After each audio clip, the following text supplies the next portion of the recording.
در دایره سفر کاری اساسگذار صلح و وحدت پیشوای ملت پرزیدنت جمهوری تاجیکستان محترم اموئل رحمان بنایی گوسی در تالار ورزشی جماعت دهات به نام روزکی بخشیده به 25 سالگی استقلالیت دولتی جمهوری تاجیکستان مسابقه گشاد ورزشی از روی نمود باکس و گشتن ملی دایر گردید.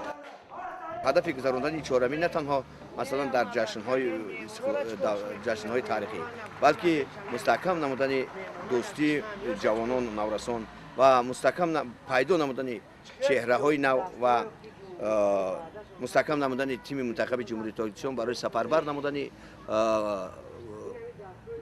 جوانان نورسان و مسابقه‌های بین‌المللی برای بلند برداشتن آبروی ملت خود می‌باشند. در این مسابقه ورزشکاران از همه شهر و ناحیه‌های جمهوری شرکت نمودند.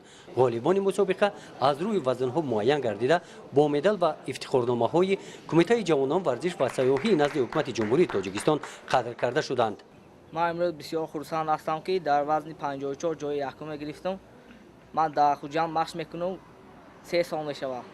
در آینده میخوام بیرق تاجیکستان بالا بردارم. نیمه دوم روز مخلصان گشتن ملی در همین تالار هنری والای گشتنگیری پهلوانان را تماشا کردند. چهاربینی‌های ورزشی ادامه دارند.